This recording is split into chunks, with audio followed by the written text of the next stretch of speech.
안녕하세요. 시사건건 홀수영입니다. 자, 이번에 다뤄볼 이야기는 지금 부동산이 굉장히 불안합니다. 치솟고 있어요. 아파트 값이 계속해서 오르고 있습니다. 정부에서 강도 높은 규제 대책을 내놓고 있지만 아파트 값이 쉽사리 잡히질 않고 있습니다. 저도 이 부동산 대책에 대해서 좀 들여다봤는데요. 굉장히 세요. 그런데 아파트 값이 안 잡힌다. 이건 조금 이상하기는 합니다. 그런데 이재명 도지사가 아파트 값, 그러니까 부동산을 잡기 위한 대책, 이 아이디어가 나왔는데 제가 무릎을 빡 칠 수밖에 없는, 그래, 왜 이 생각을 못했을까? 이런 얘기가 나와서 그 이야기 좀 해보려고 합니다. 부동산 잡기 위해서 이게 핵심이었습니다. 자, 이재명 도지사가 페이스북에 글을 하나 올렸는데요. 이거 한번 보면서 얘기를 나눠보도록 하죠. 부동산 백지 신탁제 도입 요청. 저는 진짜 생각 못했어요. 부동산 백지 신탁제, 이거를 도입하자, 이 이야기인데 어떤 내용인지 한번 보겠습니다. 망국적인 부동산 불로소득이 주택가격 폭등으로 또다시 문제되고 있습니다. 근본적으로는 토지 유한성에 기한 수요 공급 불균형 문제겠지만 현재는 정책 방향과 정책 신뢰가 심각한 문제입니다. 정부를 이기는 시장은 없다는 말처럼 정확한 정책이 적시에 시행되고 국민이 정부의 정책 의지를 신뢰하면 부동산 가격도 얼마든지 통제 가능합니다. 그러나 국민이 정책을 의심하면 아무리 좋은 정책도 별무 효과입니다. 그래서 좋은 정책과 정책 신뢰는 정책 성공의 쌍두마차입니다. 우선 좋은 부동산 정책을 만들려면 정책 결정에 이해관계가 개입되지 않아야 합니다. 성인이 아닌 이상 이해관계를 벗어나기 어렵고 팔은 안으로 굽게 마련이므로 투기용 부동산을 이미 소유하고 있거나 장래에 취득할 사람이 부동산 가격에 영향을 미칠 수 있는 고위공직자가 되면 가격 상승에 유리하도록 할 수밖에 없습니다. 다음으로 정책 결정에 영향을 미치는 사람이 부동산 소유자라는 사실 자체가 국민들에게 부동산 가격 상승을 암시하므로 정책 신뢰를 위해서도 부동산 소유자가 정책 결정에 영향을 미칠 수 없어야 합니다. 결국 공정, 타당한 부동산 정책을 만들고 정책에 대한 국민 신뢰를 확보하려면 고위공직자에 대해서 주식 백지 신탁제처럼 필수 부동산, 주거용 1주택 등을 제외한 부동산 소유를 모두 금지하는 부동산 백지 신탁제를 도입해야 합니다. 고위공직자는 권한과 직무로 주가에 영향을 주므로 고위공직자가 되려면 주식을 처분하거나 처분을 위탁하는 주식 백지 신탁제가 시행 중입니다. 고위공직자는 주식보다 부동산 가격에 영향을 더 많이 미치므로 주식 백지 신탁을 도입한 마당에 부동산 백지 신탁을 도입 못할 이유가 없고 또 반드시 해야 합니다. 부동산 백지 신탁제가 도입되지 않은 상태에서 청와대가 고육지책으로 한 고위공직자 1주택 외 주택 매각 권유를 환영합니다. 아울러 향후 실거주용 1주택 외 모든 부동산 매각 권유로 확대되어 고위공직자 부동산 백지 신탁제 도입이 초석이 되기를 바랍니다. 국회와 정부의 부동산 정책과 관련된 혼란과 부작용을 막기 위한 제1정책으로 고위공직자 부동산 백지 신탁제 입법을 요청드립니다. 이거예요. 자, 이재명 도지사는 정확하게 본질을 꿰뚫어 보고 있습니다. 강력한 규제 대책을 내놓아도 시장이 콧웃음을 친다. 이게 문제란 말이에요. 근데 왜 이런 강력한 규제 대책에도 시장은 반응하지 않는 것이냐? 자, 그건 정책을 결정하는 사람들이 집을 많이 가지고 있어. 그렇다면 이 정책도 별무소용일 것이다 라는 생각을 국민들, 시장이 갖도록 만든다라는 겁니다. 바로 정책 신뢰. 정책이 아무리 좋다 하더라도 정책 신뢰를 쌓지 못한다면 소용이 없다. 그러니 부동산 백지 신탁제를 도입하면 된다. 자, 여러분, 주식 백지 신탁제는 이미 시행 중이에요. 고위공직자는 주식에 영향을 끼칠 수 있는 정책을 만들 수 있으니까 주식을 다 팔아야 된다. 이게 주식 백지 신탁제인데 부동산 백지 신탁제를 못할 이유가 전혀 없다는 얘기예요. 100번 1000번 옳은 소리 아닙니까? 지금 고위공직자 1주택 외에 주택 매각 권유일 뿐이에요. 부동산 백지 신탁제 이거 민주당에서 빠르게 잡아서 입법 시도해야 됩니다.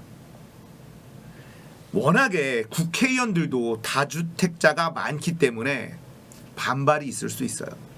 하지만 변화에는 반발이 없을 수가 없습니다. 그래서 개혁이라는 것이 참 어려운 일이에요. 자, 여러분들 최저임금 올랐을 때 한번 돌아가 볼까요? 나라 망한다고 난리 났습니다. 그 당시에 확실히 급격한 변화로 힘들었던 구간이 존재하죠. 하지만 지금 어느 정도 정책이 안정화됐고 최저임금 때문에 못 살겠다라는 사람들 거의 없습니다. 최저임금은 사실 사회적 경제적 최약자에게 적용이 되는 안전망 같은 거죠. 그래서 청년들이 알바를 해도 나쁘지 않은 월급을 가져갈 수가 있어요. 지금 많이 최저임금을 올려놓았기 때문에. 주휴수당까지 포함하면 일본보다 최저임금이 더 높다고 합니다. 자, 그렇게 최저임금을 올려서 사회적 약자가 어느 정도 버틸 수 있는 힘이 생긴 거죠. 자, 지금 인천국제공항공사의 이 비정규직의 정규직화, 보안요원의 정규직화 때문에 또 굉장히 시끌시끌하죠.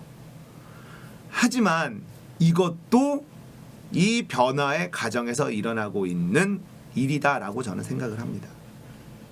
제가 저번에도 한번 다뤘습니다만 비정규직이 정규직화되는 것, 이 과정에서의 잡음은 생길 수 있으나 그렇다고 해서 이 비정규직들을 그대로 내버려 두는 것이 대한민국을 위해서 옳은 일인가? 어떤 식으로라도 바꿔나가야 되는데 바꿔나가려는 시도 이 자체를 우리가 바라봐야 되는 건데, 자, 이 변화는 또 시간이 지나고 나서 비정규직들이 차츰차츰 정규직이나 우리가 얘기하는 중규직이라고 얘기하는 무기계약직, 어쨌든 고용이 어느 정도 안정화되는 이런 선까지 안으로 들어오게 만들어진다면 우리 사회는 조금 더 안정화될 겁니다. 자, 이런 변화가 일어날 때마다 사실 굉장히 시끌시끌합니다. 하지만 좋은 정책은 결국 그 사회에 안착하게 되면 이 사회는 좀 더 건강해지는 거예요. 부동산 백지 신탁제. 자, 이걸 가지고 말이 많을 겁니다. 하지만 할 수 있습니다. 시끄러울 거고, 이런 정책 한다고 하면 또 여기가 북한이냐 공산주의냐 사유재산을 침해한다 어쩌고 이런 얘기 또 나올 겁니다. 뻔할 뻔짜 번데기 같은데 그래도 해야 된다. 지금 대한민국 진짜 살기 좋은 나라인 건 맞아요. 대한민국 전 세계 어디랑 비교하더라도 살기가 나쁘지 않습니다. 단 이 부동산, 사교육 이 두 가지를 잡을 수만 있다면 대한민국은 전 세계 어느 나라보다 살기 좋은 나라일 거예요. 대한민국은 말이죠, 안전한 나라입니다. 새벽에 여성들이 돌아다닐 수 있는 나라 전 세계에 몇 군데 없습니다. 치안이 아주 좋은 나라죠. 두 번째, 병원. 이게 세계 최강이에요. 우리는 조금만 아프면 병원에 바로 갑니다. 전 세계 어디도 우리나라만큼 병원의 문턱이 낮은 나라가 없죠. 대중교통. 수도권만 본다면 대중교통은 진짜 천국이에요. 너무너무 촘촘하게 잘 돼 있고 가격도 엄청 저렴합니다. 택시 값도 우리가 비싸다라고 생각하지만 외국에 나가보시면 우리나라 택시비는 정말 저렴합니다. 배달 음식 이런 것도 너무너무 잘 돼 있죠. 집에서 전화하면 배달 너무너무 잘 되고 인터넷 너무너무 편리하죠. 택배 서비스 이런 것도 너무 잘 돼 있고 뭐 살기에 너무 편해요. 이런 얘기들 합니다. 대한민국은 돈만 많으면 살기 편하다. 맞는 말이죠. 근데 전 세계 어디도 돈 많으면 살기 편합니다. 우리나라는 돈이 없는 사람들이 살기 좋은 나라일 수 있어요. 힘듭니다. 이런 얘기하면 저 무슨 말도 안 되는 소리 하느냐 이렇게 얘기하실 거예요. 근데 제가 얘기하는 건 다른 나라에 비해서 미국만 보더라도, 선진국인 미국만 보더라도 우리나라보다 살기 좋은 게 딱히 많지가 않습니다. 불편한 게 한두 가지가 아니고 위험한 게 한두 가지가 아니에요. 이 부동산을 잡아야 됩니다. 부동산만 잡아주면 대한민국 훨씬 더 살기 좋은 나라가 될 수 있어요. 그런데 지금 부동산 정책, 강도 높은 부동산 정책을 쓰고 있지만 지금 백약이 안 듣는 상황이에요. 그 본질을 이재명 도지사는 완벽하게 꿰뚫어 보고 있다. 정책 결정에 영향을 미치는 사람이 부동산 소유자라는 사실 자체가 국민들에게 부동산 가격 상승을 암시한다라는 겁니다. 그렇습니다.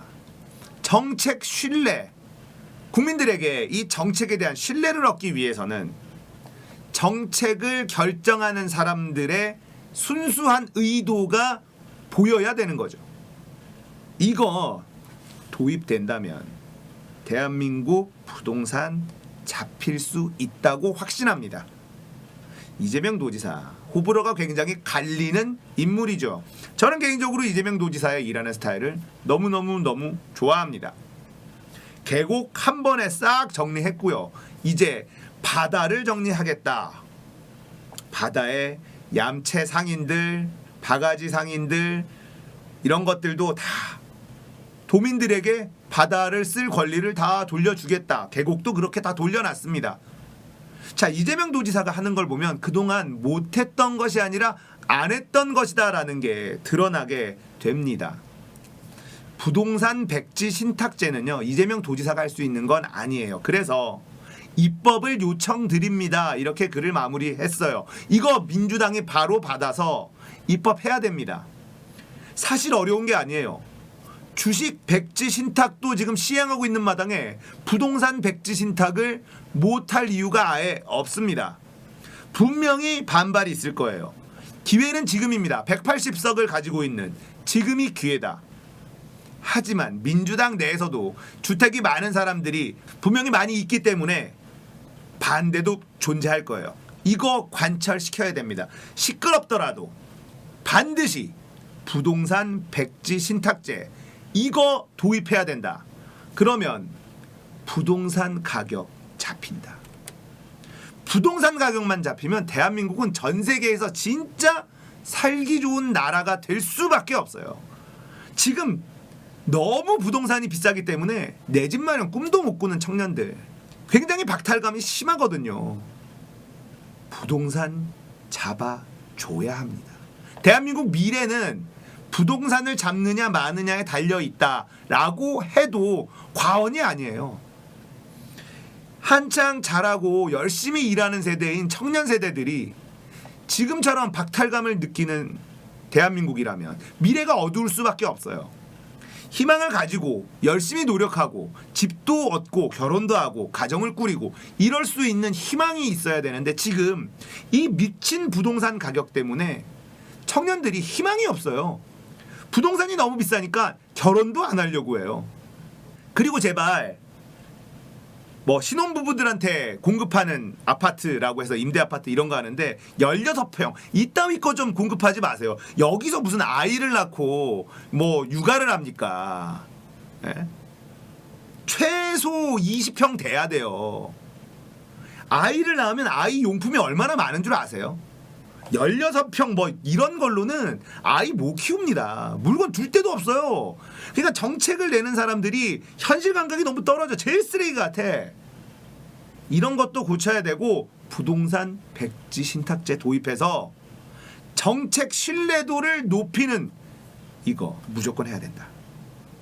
이재명 도지사 계속해서 열심히 일해주고 계신데 앞으로도 더 열심히 해주시면 좋겠습니다.